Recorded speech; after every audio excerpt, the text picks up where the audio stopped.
Então, durante esses próximos meses, estaremos ouvindo aqui esse belíssimo evangelho. Já ouvimos aqui o capítulo 1. No domingo passado, eu acabei pulando o capítulo 2 e fui para o capítulo 3, aquele encontro inusitado na calada da noite entre Nicodemos, um fariseu, um homem conhecedor da lei, com Jesus Cristo, mas por ter omitido aqui um texto belíssimo, que é o primeiro milagre de Jesus Cristo, a saber, as bodas lá em Caná da Galileia. Então nós vamos retornar ao capítulo 2, que é exatamente o texto que nós vamos analisar nessa noite. Então, abra em João, capítulo 2, vou fazer aqui a leitura para os irmãos acompanhem a leitura, que se encontra aí no capítulo 2, nos verso 1 ao versículo de número 12. Os irmãos podem permanecer assentados, a nossa reverência será na leitura atenta da palavra do nosso Senhor. Também temos um outro visitante aqui, ao lado aqui da nossa irmã, mas que já esteve conosco aqui em outros momentos. Que Deus abençoe sua vida, tá bom? Alegria em vê-lo aqui também. Já encontraram aí? João, capítulo 2, diz assim o texto. 3 dias depois houve um casamento em Caná da Galileia, e a mãe de Jesus estava ali. Entenda bem isso. Jesus também foi convidado, e com os seus discípulos estavam ali no casamento. Tendo acabado o vinho, a mãe de Jesus lhe disse, eles não têm mais vinho. Mas Jesus respondeu, por que a senhora está me dizendo isso? Ainda não é chegada a minha hora. Então ela falou aos serventes, façam tudo o que ele disser. Estavam ali 6 potes de pedra, que os judeus usavam para as purificações, e em cada uma cabiam cerca de 100 litros. Jesus lhes disse, encham de água esses potes. E eles os encheram totalmente. Então lhes disse, agora tirem um pouco e levem para o responsável da festa. Eles o fizeram. E quando o responsável pela festa provou a água, transformada em vinho, ele não sabia de onde tinha vindo. Por mais que os serventes que haviam tirado a água soubessem, chamou o noivo e lhe disse, todos costumam servir primeiro o vinho bom, e quando já beberam muito, servem o vinho inferior. Porém, você guardou o melhor vinho até agora. Assim, em Caná da Galileia, Jesus deu início a seus sinais. Ele manifestou a sua glória, e os seus discípulos creram nele. Depois disso, ele foi para Cafarnaum, com sua mãe, seus irmãos e seus discípulos, e ficaram ali não muitos dias. Palavra do Senhor. Você já conhece esse texto? Certamente você já ouviu em muitos momentos mensagens falando sobre essa linda passagem. João ele vai registrar esse episódio aqui. E ele é o único que registra esse primeiro milagre realizado por Jesus Cristo. E eu sempre costumo dar títulos às minhas mensagens. E o título dessa mensagem eu vou usar como título uma canção que foi feita por um irmão muito querido, um pastor também presbiteriano que já esteve aqui conosco, nosso irmão Estênio Márcios. E ele tem uma canção, nesse mesmo texto, a qual ele intitulou Jesus, o amigo dos noivos. E é sobre isso que eu quero falar com os irmãos. Sobre Jesus Cristo, mas é claro, lembrando que ele não é apenas o amigo dos noivos. Ele não foi apenas aqui o amigo dessa festa, mas Jesus Cristo é o amigo da vida. Jesus Cristo é aquele que valoriza a vida. E esse belíssimo milagre que nós já ouvimos em muitos momentos e muitas vezes, talvez nós não demos atenção a alguns detalhes que eu tentarei aqui convidar os irmãos a observarem. Meus irmãos, nesse texto se observa um dos grandes sinais operados por Jesus Cristo. E é importante dizer aqui que todos os sinais, todas as curas, todas as palavras que Jesus Cristo anunciou no seu ministério terreno, eles apontavam para a sua obra, para a sua pessoa, para os seus gloriosos feitos que eram a manifestação de todas as promessas do Pai que agora se cumpria nele. E o texto aqui traz uma informação muito importante. Nós vamos ver logo no primeiro versículo aqui que a mãe de Jesus, Maria, estava naquela festa. E aí nós vamos perceber que parece que o autor aponta de maneira secundária, dizendo que Jesus também havia sido convidado para essa festa, e ali ele compareceu juntamente com os seus discípulos. A primeira coisa que esse texto aqui me traz, meus irmãos, é que nós precisamos entender o que é o cristianismo. E o cristianismo, diferente do que alguns pensam, o cristianismo não é uma religião da opressão. O cristianismo, diferente do que algumas pessoas pensam, não é game over ou simplesmente a interrupção da vida. Porque existem algumas pessoas que pensam que agora, pelo fato de nós abraçarmos o cristianismo, pelo fato de nós nos tornarmos crentes, nós seremos privados de nos alegrar. E agora o crente, ele está impedido de fazer algumas coisas. Crente não pode se alegrar, crente não pode comemorar. E tem gente que pensa que o crente é aquela figura daquele homem, daquela mulher com a expressão sisuda, com a face carrancuda, alguém que não experimenta os grandes sabores que a nossa vida nos propõe. Preste atenção numa coisa. O Evangelho, ele requer de nós abnegação. O Evangelho, ele requer de nós renúncia para as propostas do mundo, propostas pecaminosas. Mas o Evangelho, o cristianismo, é a religião da alegria. A palavra de Deus nos diz que a alegria no Senhor é a nossa força. E como exemplo dessa alegria que o cristão ele pode ter, Jesus Cristo se deu ao deleite de se alegrar num momento de enlace matrimonial juntamente com pessoas queridas. O casamento é um desses momentos agradáveis que nós também somos convidados a participar.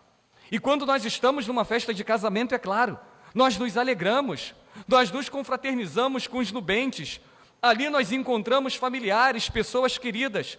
É exatamente esse cenário que João está apresentando aqui para nós. O casamento é uma dádiva de Deus, meus irmãos.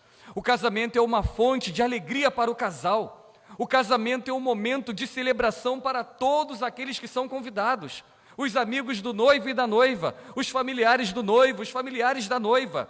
E o texto nos diz que Maria foi convidada, mas que Jesus também estava naquele lugar para junto com os nubentes se alegrar. Então a gente já percebe aqui uma primeira informação. Cristianismo não significa a interrupção de uma vida que pode ser alegre, de uma vida que pode ser dada a celebração a momentos alegres da nossa vida.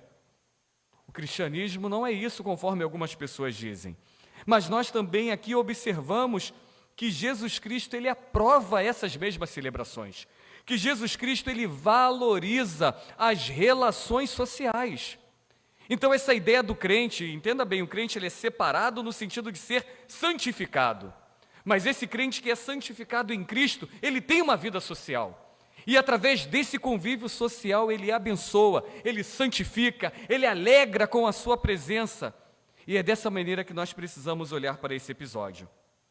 Tem um teólogo americano que eu tenho muita estima, um pastor chamado John MacArthur. E ele diz o seguinte, quando ele analisou esse texto, ele vai dizer que ao comparecer a essa festa de casamento e ao realizar ali o seu primeiro milagre, Jesus Cristo, ele santificou ambos, tanto a instituição do casamento, como também a cerimônia pública de casamento. O casamento foi instituído por Deus, meus irmãos. O casamento é uma dádiva de Deus. E Jesus Cristo, ele já inicia o seu ministério valorizando essa grande bênção que Deus concedeu ao homem. Precisamos nos alegrar no casamento, não apenas no nosso, mas também precisamos nos alegrar no casamento de irmãos, de irmãs, de parentes e de amigos. Preciso lembrá-los também, é claro que estamos olhando para um casamento judaico. Então nós não podemos olhar para esse texto numa perspectiva ocidental. Não podemos olhar para esse texto, talvez, nos lembrando nos momentos do nosso casamento, em que fazemos todos aqueles esforços, é claro, principalmente financeiro, para num único dia, para em algumas horas, realizarmos uma grande festa. O casamento judaico não acontecia assim na época de Cristo. O casamento judaico, ele acontecia em duas etapas. E a primeira etapa, que envolvia os noivos, é que os noivos, já no momento pré-nupcial, quero dizer, antes do casamento, eles já tinham ali uma espécie de um contrato. As duas famílias estavam ali ligadas, unidas, através daquele casal. Esse casal que ali estava se noivando, antes do casamento, eles já eram considerados pela tradição judaica como marido e mulher. A união em si, que é esse momento aqui relatado por João, ele só vai acontecer depois que o noivo vai até a casa da noiva, acompanhado de todos os seus amigos, e ali ele retira a noiva do seu lar, e agora ele traz a noiva para habitar na sua casa. Somente depois deste momento é que eles vão ter a festa de casamento. E diferente da nossa tradição, que é uma festa que dura algumas horas, porque temos que entregar o salão, temos que despedir ali os convidados, mas na festa judaica não. Conforme o relato lá no livro dos Juízes, uma festa de casamento, nesses moldes judaicos, ele poderia durar até 7 dias. E os nubentes, o noivo e a noiva, além de ter uma celebração de uma semana, durante uma semana eles eram tratados como rei e como uma rainha. Mas o que me chama a atenção, meus irmãos, aqui nesse relato de João, já analisando essa tradição, e aí você vai entender aqui o que aconteceu, a gente vai chegar lá no final quando o vinho acaba. Tem algumas implicações aqui. Não é uma festa de 3 horas, é uma festa de 3, 5 que poderia se estender a 7 dias. Mas a grande glória que nós vamos observar aqui é a presença de Jesus Cristo no casamento. É o início do ministério de Jesus Cristo que se dá também no casamento. E essa é a beleza do Evangelho. Porque Jesus Cristo, ele inicia o seu ministério terreno com um casamento. E quem diria? A nossa história humana, ela também terminará, para aqueles que tiveram um encontro com Jesus Cristo, também terminará com uma celebração de casamento. Porque lá no livro do Apocalipse, no capítulo 19, o texto vai nos dizer que o povo de Deus, quando se encontrar com Jesus Cristo, celebrará as bodas do Cordeiro. Então o ministério terreno de Jesus começa com casamento. E a vida humana, após nos encontrarmos com Cristo, ela também termina com um casamento. Momento em que a noiva, a igreja, passando por tantas lutas, sendo preparada e adornada para se encontrar com o noivo, através agora não de um contrato, mas de um acordo solene unilateral que já foi estabelecido antes desse mundo se formar, se encontrará com o noivo, que nos retirará deste lar, que estamos aqui somente de passagem, e habitaremos com o noivo no lar celestial para toda a eternidade. Olhamos para esse texto e pensamos que se trata apenas de uma tipificação de um casamento que aconteceu lá na cidade de Caná da Galileia. Mas tem um apontamento glorioso aqui, exatamente do reino de Cristo que se manifesta sobre cada um de nós. Mas olhando aqui para esta celebração, para essa festa de casamento, quais são as lições, meus irmãos, que nós podemos tirar daqui? A primeira está aí no versículo de 1 e 2, olha aí na sua Bíblia. O texto já nos informa o seguinte: houve um casamento em Caná da Galileia. A mãe de Jesus estava ali, mas Jesus também foi convidado com os seus discípulos. Queridos irmãos, quando nós olhamos para o nosso casamento, quando nós olhamos para a nossa família, quando nós olhamos para a nossa casa, a primeira coisa que nós precisamos pensar, e a primeira pessoa que nós precisamos convidar é o nosso Senhor Jesus Cristo. Ele precisa ser convidado para a nossa casa. E por isso que eu dei essa ênfase aqui. O texto traz com clareza que Maria, mãe de Jesus, estava na cerimônia. E é muito provável que Maria fosse uma amiga muito próxima desse casal. Percebam também, eu não sei se vocês já observaram isso, mas quando eu comecei a olhar esse texto, a primeira informação que eu vi aqui é que está faltando alguém nessa família de Jesus. Quem está faltando? Está faltando José. Então, se João ele não cita José aqui, pode indicar que no momento em que chegou o convite para Maria, para Jesus, para os discípulos, é muito provável que José já tivesse falecido. E aí entra a frase que João vai dizer aqui: Jesus também foi convidado. Jesus agora, como filho mais velho, ele representa a figura do pai, que é muito provável que nesse momento já estivesse morto. E agora Jesus Cristo, como mais velho, ele é convidado e juntamente com os seus discípulos chega na festa. Um dos seus discípulos, chamado Natanael, também pode ter uma relação muito próxima com esse casal, já que Natanael é oriundo dessa cidade, a cidade de Caná da Galileia. Então, os primeiros versos que João nos traz aqui sobre essa celebração que poderia durar até 7 dias, é que Jesus Cristo estava presente nessa festa. Queridos irmãos, podemos chegar a uma única conclusão aqui.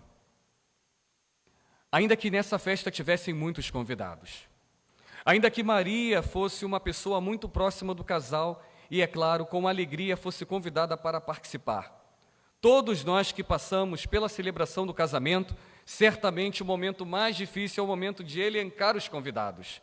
Que momento apertado, em que nós temos uma lista tão restrita, em que temos que acrescentar alguns e tirar outros.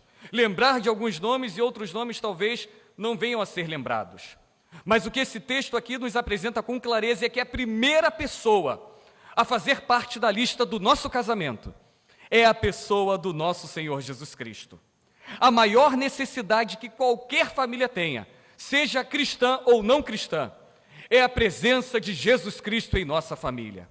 E às vezes, quando nós entramos em matrimônio, há uma grande preocupação. Queremos ter uma casa para morar, queremos entrar em lojas, comprar bens, comprar móveis. Mas deixa eu dizer uma coisa para você. Você pode ter muitos bens. Você, no seu casamento, pode ter construído uma bela casa. Você pode até mesmo, na sua garagem, ter um belíssimo veículo. Você pode, através de tudo aquilo que Deus tenha colocado para você, você pode estar empregado numa grande multinacional.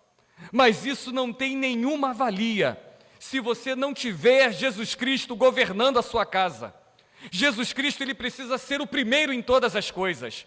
Então nós olhamos aqui nesse texto, meus irmãos, e o autor João, ele destaca isso. E eu volto a dizer, nenhum outro evangelista trouxe essa informação. Um grande milagre vai acontecer aqui nesse casamento. Mas a primeira coisa que nós destacamos é a presença de Jesus Cristo nesse lugar. E aí eu faço aqui uma outra conclusão, meus irmãos. Não adianta termos bens, não adianta termos conforto, não adianta termos sucesso. Se nós não tivermos Jesus Cristo, nós não temos nada e não somos nada. Eu me recordo do momento em que eu preparava a lista do meu casamento. E junto com a Vanessa nós estávamos pensando quem seriam as pessoas de importância para listar os primeiros nomes da lista. Aquela pessoa que você pensou, essa não pode faltar. Às vezes fazemos isso, e é claro, é natural, devido à nossa proposta humana aqui. Mas, queridos irmãos, quando nós pensamos no matrimônio, quando nós pensamos no nosso lar, quando nós pensamos na nossa família, nós vamos entender que aquele que governa sobre nós e sobre todas as coisas é somente o Senhor Jesus Cristo. Quando entramos aí no versículo de número 3, nós vamos ler: tendo acabado o vinho, a mãe de Jesus lhe disse: eles não têm mais vinho.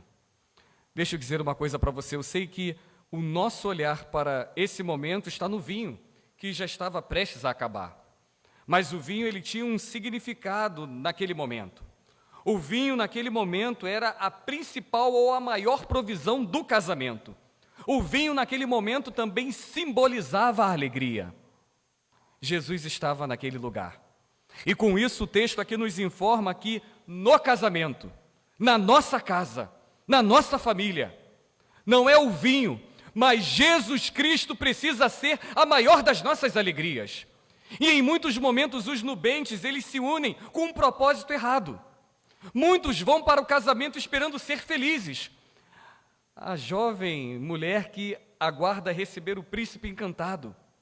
Um homem que deseja uma mulher para ele desfrutar ali de todos os momentos de intimidade, como se ela fosse a capa de uma revista masculina. Não é essa a alegria do casamento.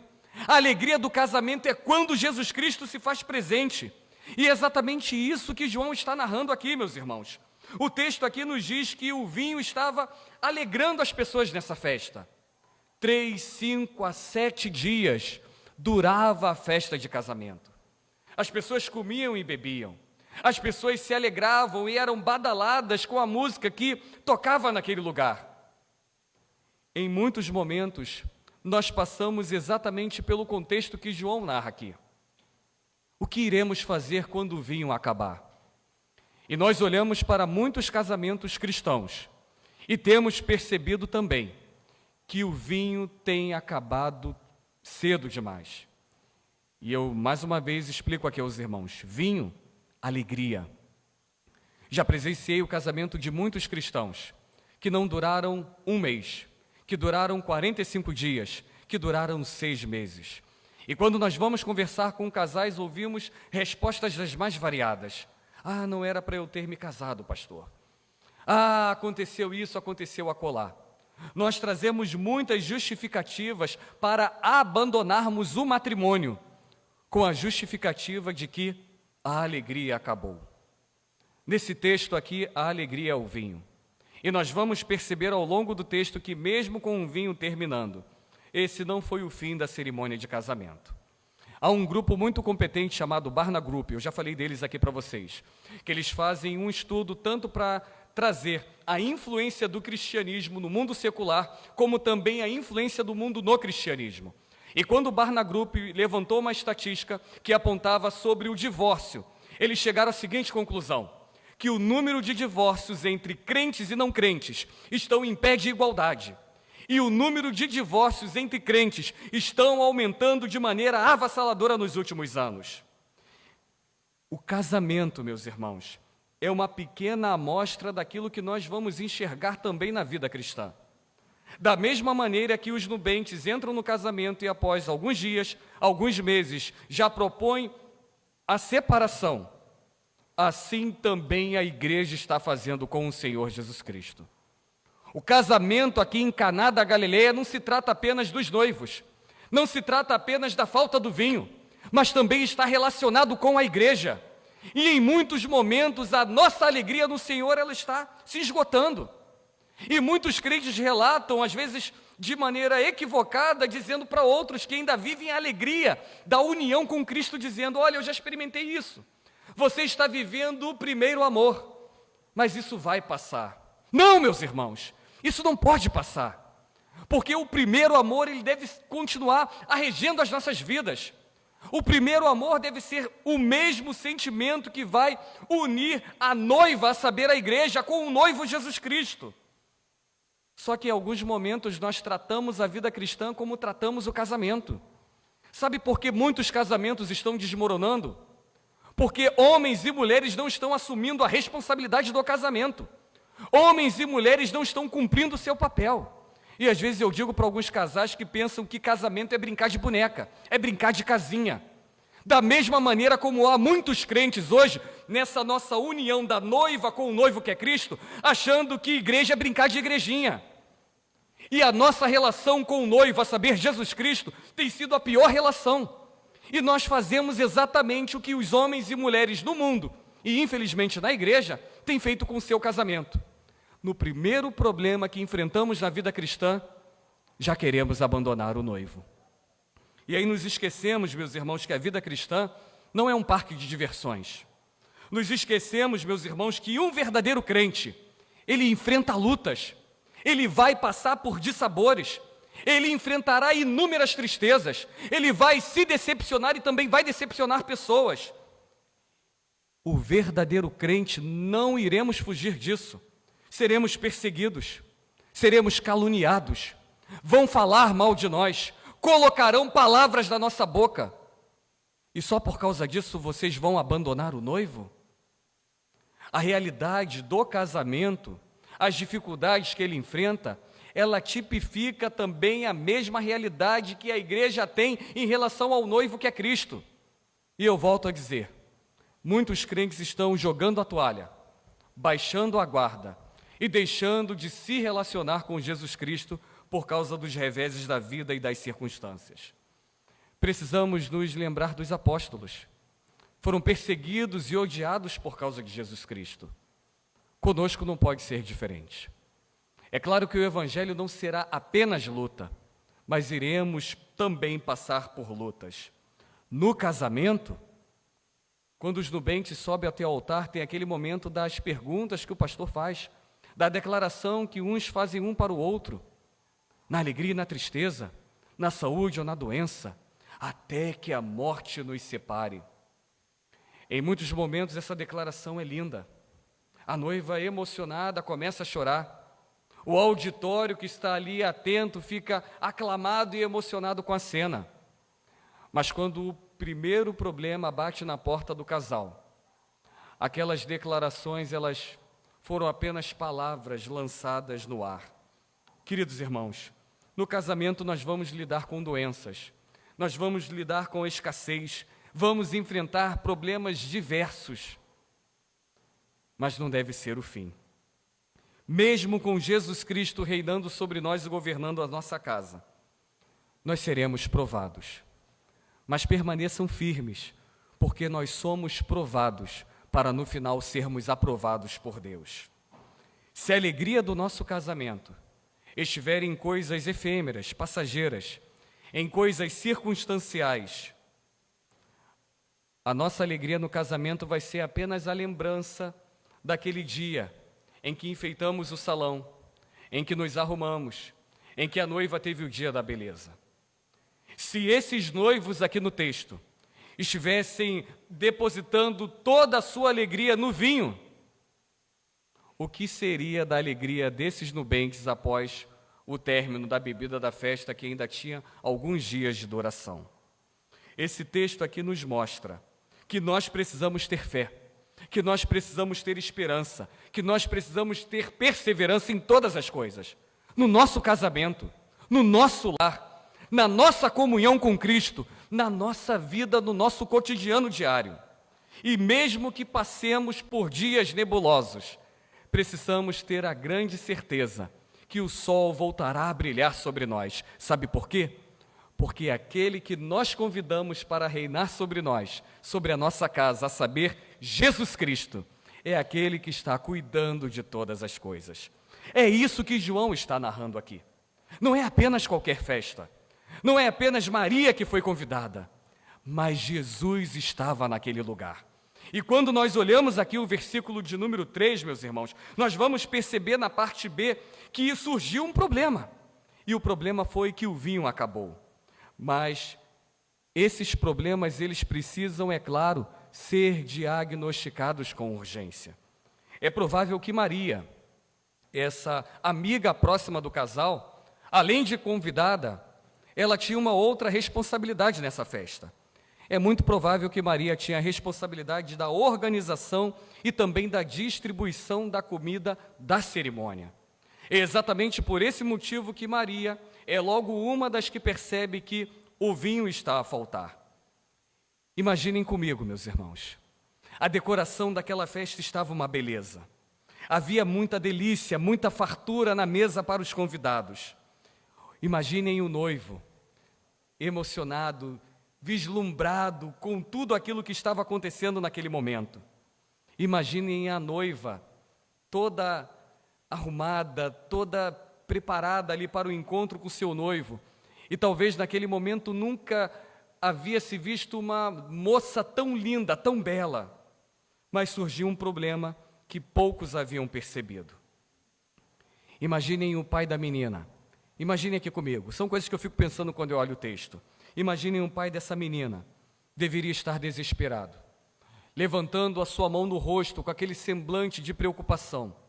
Porque quando ele olhava a sua filha, adornada, risonha, dançando no salão, quando ele olhava os convidados ali se alegrando, bebendo vinho, comendo as finas iguarias, juntamente com Maria, ele sabia que o vinho estava acabando. E ele deve ter pensado naquele momento em todo o vexame, em toda a tristeza, em toda a vergonha, porque o vinho estava para acabar. E a pergunta que talvez nós fazemos quando olhamos para esse texto: será que os sorrisos, será que os sonhos, será que essa festa tão linda, tão planejada para durar uma semana, iria acabar pela falta do vinho? Queridos irmãos, essa festa estava se prolongando ou poderia se prolongar por uma semana inteira. E o término do vinho, por isso que o autor João destaca isso aqui. Talvez para nós não entendemos bem o que é isso. Porque, volto a dizer, porque a nossa cabeça está numa celebração ocidental que dura algumas horas. Mas quando nós olhamos para um texto que diz que o casamento pode se prolongar por uma semana, e quando o vinho termina antes do final dessa festa,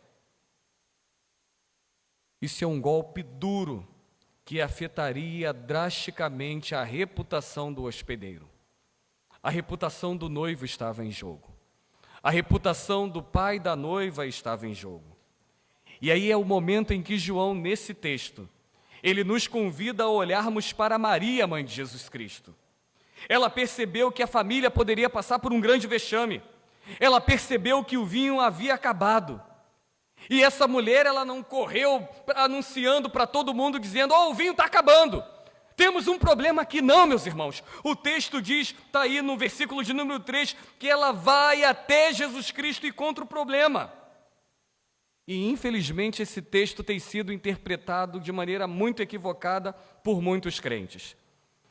E eu quero compartilhar um pouquinho sobre isso também com você.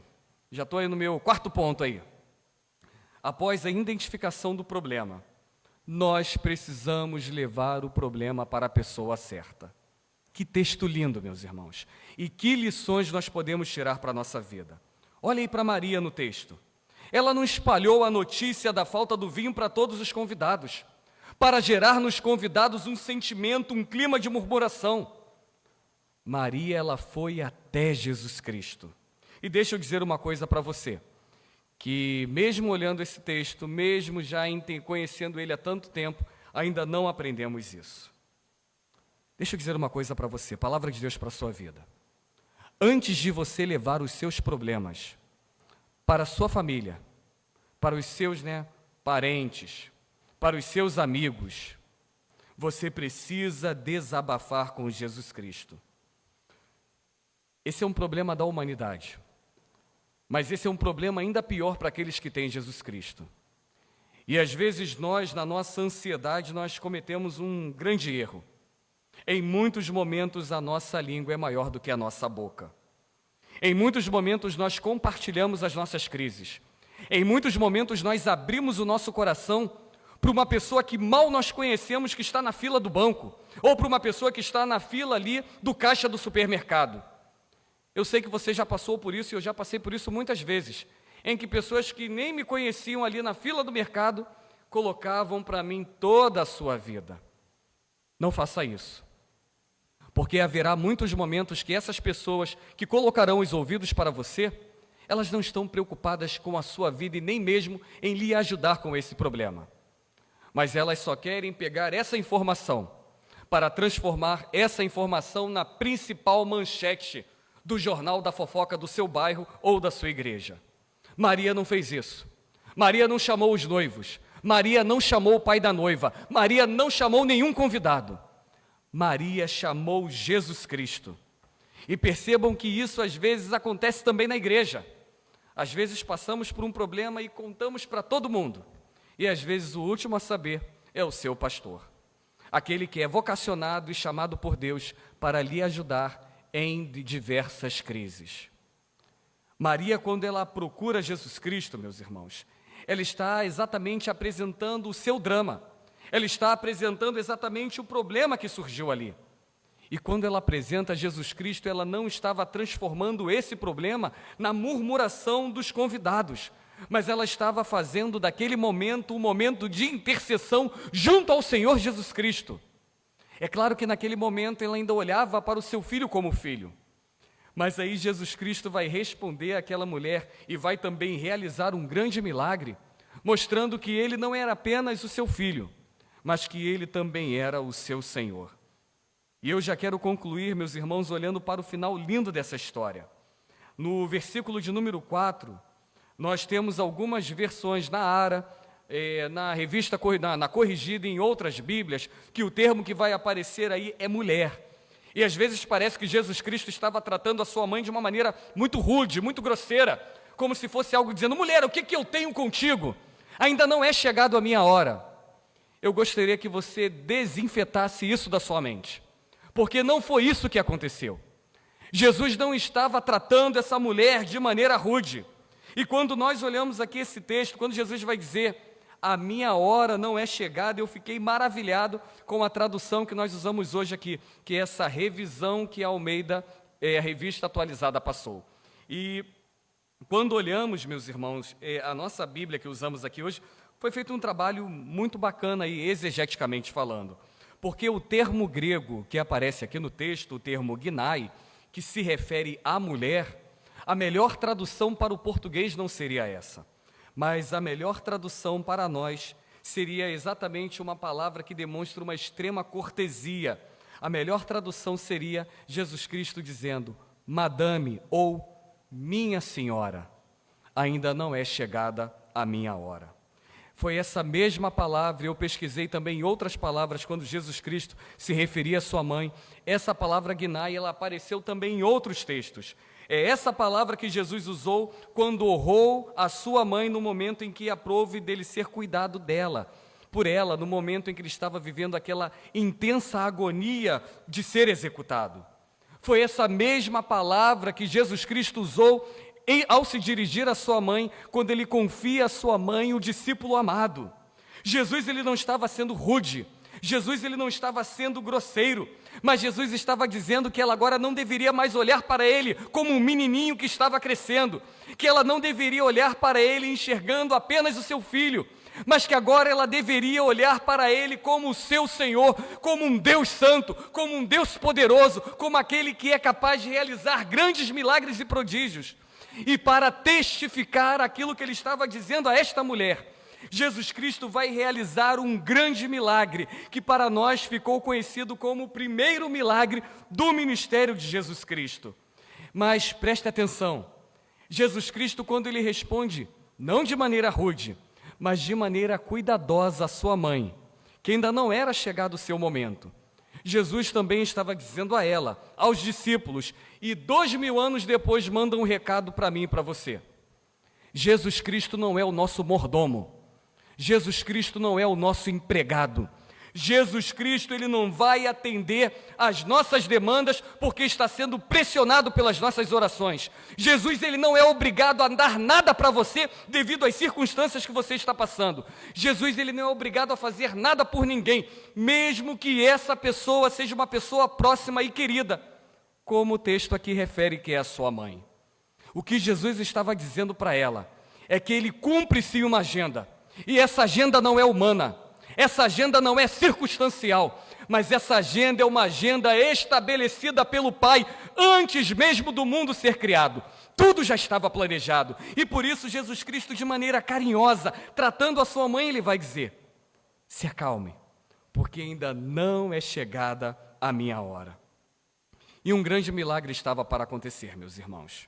E o texto aqui vai nos dizer que Jesus Cristo, ele manda os serventes, os servos, ali os garçons que estavam servindo na festa, encher as talhas com água. Você já sabe o que é uma talha, Até esse texto aqui na área ele traz de maneira muito precisa.